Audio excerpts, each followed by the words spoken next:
ہمیشہ ان کا تعارف اس خانوادے سے لے کر چلتا ہوں، اور آپ جب ان کو ایز اے موٹیویشنل اسپیکر دیکھیں گے یا ان کو چیئرمین ICIS کے طور پر دیکھیں گے، ایک ایسی شخصیت ہے سامعین کرام، جب وہ بات کریں گے، آپ مختلف پروگرامز میں ان کو دیکھتے ہیں، جب وہ بات کریں گے آپ کو اندازہ ہو جائے گا کہ انداز تکلم کیا ہے، اور جب وہ ایک ایڈوکیٹ کے طور پر بات کریں گے تو آپ کو اندازہ ہوگا۔ میں خوش آمدید کہتا ہوں پہلے تو سر سید احمد خان کے خانوادے سے تعلق ہے، سید احمد رشید صاحب خوش آمدید کہتے ہیں۔ بہت شکریہ قبلہ، سوال چونکہ ہم بات کر رہے تھے موجودہ صورتحال پر، وہ بات ایک رہ گئی، اگر آپ اس پہ تھوڑی سی روشنی ڈال دیں، کیونکہ آپ ایک MNA کے طور پہ بھی الیکشن کے لیے کیمپین کر چکے ہیں، مختلف جگہوں پہ آپ نے یہ ساری چیزیں کی ہیں، تو اگر آپ اس پہ تھوڑی سی روشنی ڈال دیں کہ اس وقت وہ بلنڈر جو ہم سمجھ رہے ہیں کہ وہ ایک بلنڈر ایسا ہو جائے گا کہ اس کے بعد شاید میرے منہ میں خاک کہ ہم لوگوں کو جگہ ہی نہیں ملنے گی، تو اگر آپ اس پہ تھوڑی سی روشنی ڈال دیں کہ 27 وینٹیلیٹر اس وقت ہمارے پاس ہیں آپریشنل، جو کہ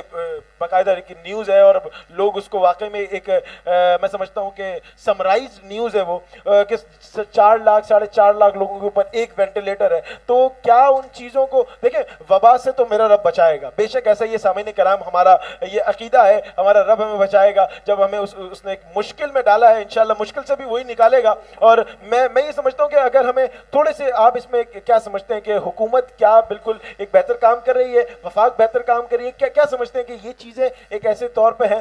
بہت ٹیکنیکل سوال میں نے آپ سے کر لیا، اب اس کا جواب آپ کو دینا ہے۔ بات یہ ہے کہ رمضان کا مہینہ ہے، اور رمضان کی ہر رات کے اندر شب قدر ہو سکتی ہے، بالکل ایسا ہی، بالکل اس لیے بہت محتاط ہو کے بولنا پڑے گا، بہت محتاط ہو کے اپنے خیالات کا اظہار کرنا پڑے گا۔ بالکل ایسا ہی ہے۔ سب سے پہلی بات تو یہ کہ نیکی، جو آپ کا یہ سیگمنٹ ہے درس نیکی کا، تو نیکی دراصل ایک پہلے میں ذرا اس کی تمہید تھوڑی سی باندھ لوں۔ نیکی دراصل یہ وہ کرنسی ہے جو اللہ تعالیٰ کے پاس استعمال ہوگی، بالکل ایسا ہی، جتنی زیادہ نیکی ہوگی اتنی بڑی جنت، اتنا اعلیٰ مقام آپ کو ملے گا، بے شک ایسا ہی۔ اس لیے ہمیں کوشش کرنی چاہیے کہ ہم زیادہ سے زیادہ نیکی کریں۔ اسی چیز کو مد نظر رکھتے ہوئے قرآن پاک کی آیت ہے، کنتم خیر امۃ اخرجت للناس تأمرون بالمعروف وتنہون عن المنکر، واہ واہ واہ، کہ تم ایک بڑی بہترین جماعت ہو جس کو ہم نے بھیجا ہے تاکہ وہ نیکی کا حکم کرے اور برائی سے روکے۔ بالکل ایسا ہی ہے۔ اب آپ نے سوال ایسا سیاسی کر لیا، میں چاہ رہا تھا میرے سے بھی کوئی اہل بیت کا سوال کر لیا جاتا، یا میرے سے بھی کوئی سیدوں کا سوال کر لیا جاتا، یہ تو محبت ہے، یہ تو محبت ہے۔ میرا جواب جو ہے وہ نیکیوں میں چلا جاتا۔ اب آپ نے چونکہ سیاسی بات کر دی، اور دو سیاسی رہنما جو اس وقت حکومت میں بیٹھے ہیں، دونوں بیٹھے ہوئے ہیں، تو بیسیکلی میں سامعین کو بتاتا چلوں کہ ان کا خود کا تعلق بھی پاک سرزمین پارٹی سے ہے، اور یہ مطلب یہ چیز انہوں نے ایز اے ایڈوکیٹ ہمارے پاس تھے، لیکن سامعین کرام یہ کہہ کہ آپ نے مجھے اگلی باتوں کو آپ نے میرے روک دیا کہ میرا تعلق کسی سیاسی جماعت سے۔ میرا سیاسی جماعت کے علاوہ اصل چیز یہ ہے کہ میں ایک حیدرآباد میں رہنے والا شخص ہوں، میں کراچی میں میری پیدائش ہوئی، میں اس سندھ کی محبت میں اور قریب آیا، میں نے قریب سے اپنا اس کلچر کو دیکھا۔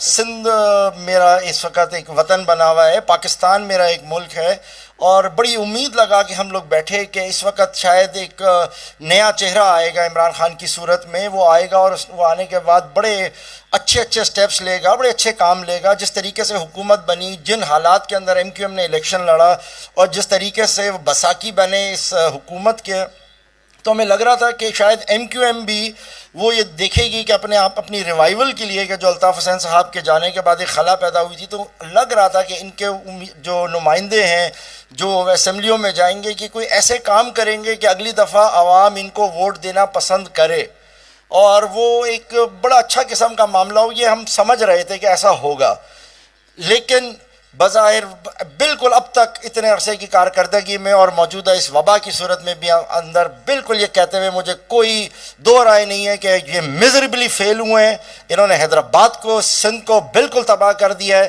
اور کوئی کارنامہ انہوں نے انجام نہیں دیا، ان کا رونا بالکل ہی بے بنیاد ہے۔ اور وفاقی حکومت جو آ کے بیٹھی ہے، اب 18ویں ترمیم کے پیچھے جا کے چھپ رہی ہے، اپنی ناکامیوں کو 18ویں ترمیم کے پیچھے جا کے چھپانے کی کوشش کر رہی ہے۔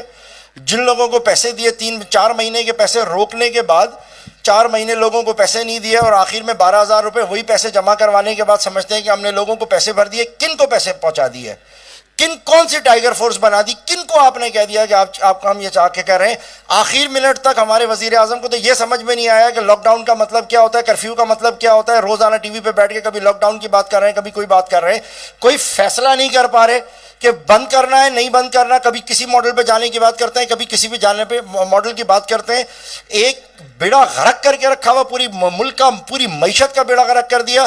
اب اپنی نااہلیوں کو چھپانے کے لیے جو ہے وہ 18ویں ترمیم کی بات لے کے آ گئے کہ جی 18ویں ترمیم کی وجہ سے ہم لوگ یہ ساری چیزیں ہو رہی ہیں. یہ صرف اپنا ایک بہانہ ہے اور کچھ بھی نہیں ہے. نہ کرونا میں ان کا کوئی وہ بہترین رہی. اور میری کیا بات کرتے ہیں, آپ کا سپریم کورٹ نے اندر مرزا صاحب کو کہہ دیا, جو ان کے وہ ہیں, ان کے جو وزیر مشیر جو ہیں, اتنے ایم این اے, اتنے ایم پی اے, ان کے پاس کوئی الیکٹڈ آدمی نہیں ہے, مشیروں کو انہوں نے بھرا ہوا ہے. اور وہ مشیر صاحب جا کے جس کو سپریم کورٹ نے کہہ دیا کہ بالکل نہ ہلیں. آپ کی 2200 وینٹیلیٹر پورے پاکستان میں, 2200 میں سے صرف 1200 چلتے ہیں. وینٹیلیٹر تک پہنچنے سے پہلے آپ نے ابھی تک کرونا کو نہیں سمجھا, کرونا کے اوپر ہی آپ نے بات نہیں کری ہے. کرونا کہتے کس کو ہیں؟ وبا وبا وبا وبا ڈرامہ لگا رکھا ہے. انٹرنیشنل میڈیا کو آپ نہیں دیکھ رہے. انٹرنیشنل میڈیا میں لوگ یہ کہہ رہے ہیں کہ یہ کوئی وبا نہیں ہے, یہ صرف ایک سازش ہے. 5G کو انسٹال کرنا ہے انہوں نے چائنا اور ان کی آپس کی لڑائی ہے. یہ کون سی وبا ہے جو صرف ایک شہر سے نکلتی ہے اور اسی شہر میں ختم ہو جاتی ہے؟ یہ کون سی وبا ہے جس کا نام کووڈ-19 ہے, جس کو 2015 کے اندر اس کی ویکسین بنانے کی پرمیشن مل جاتی ہے کووڈ-19 کو؟ یہ ساری چیزوں کا آپ کیوں اوور کر رہے ہیں؟ ان کے اوپر کیوں نہیں بات کر رہے؟ مراد علی شاہ صاحب نے اگر یہ بند کیا, لاک ڈاؤن کیا, تو وہ صرف پیسہ کھانے کے لیے بند کیا, صرف پیسے لینے کے لیے بند کیا. 8 ارب کی بات کری راشن کی, آخر میں سپریم کورٹ میں لکھوا کے آ گئے کہ ہم نے تو 1.5 ارب دیا ہے. جھوٹ بول رہے ہیں. اور ان کی اختیار پارٹیوں کے اندر تو کوئی سوشل ڈسٹینسنگ نظر نہیں آتی. ان کی اپنی محفلوں میں سوشل ڈسٹینسنگ نظر نہیں آتی. مسجدوں میں ان کو سوشل ڈسٹینس نظر آتی ہے. ان کو جو نظر آتی ہے وہ لاک ڈاؤن کے اندر نظر آتی ہے. اس قوم کو اکنامکلی توڑنے کے لیے اس نااہل حکمرانوں نے سب یہ کام کیا ہوا ہے. اور رہی بات آپ کے شہری حکومتوں کے کام کرنے کے لیے, کتنے عرصے سے آپ میئر ہیں شہر کے, اتنے عرصے سے آپ میئر بیٹھے ہیں. آج آپ مجھے میئر بناؤ, میں آپ کو دعوت دیتا ہوں کہ میں آپ کا یہ شہر سیدھا کر کے دیتا ہوں. کون سی مشکل ہے اس کے اندر؟ میں لوکل ایڈمنسٹریشن کا کئی عرصہ, میں کئی آپ کے لوکل گورنمنٹس کا میں وہ رہا ہوں, وکیل رہا ہوں. میں نے دیکھا ہے کتنا فنڈ آتا ہے, کہاں کہاں جاتا ہے, کس کس جگہ پہ جاتا ہے. ہمیں یہ باتیں نہ بتائیں کہ جی یہ میئر کے اختیار نہیں ہے. ہر کچھ ہے, آپ سب کچھ کرنا چاہتے ہیں. اگر نہیں ہے تو آپ لوگوں میں ول نہیں ہے, آپ کرنا نہیں چاہتے, عوام کو آپ کوئی ریلیف دینا نہیں چاہتے ہیں. بالکل ایسے ہی آپ کنٹینیو بالکل کیجیے گا. معذرت کے ساتھ آپ کی بات کاٹ رہا ہوں. سامعین کرام, یہاں ایک لائیو کال ہے. السلام علیکم, کون صاحب بات کر رہے ہو, کہاں سے بات کر رہے ہیں؟ السلام علیکم بھائی جان, میرا نام ڈاکٹر عابد حسین ہے. جی جی عابد صاحب قلعے کی سائٹ پہ رہتا ہوں. جی جی جی خوش آمدید کہتے ہیں. خوش آمدید. ماشاءاللہ, ایک تو آپ کو مبارکباد کہ بڑا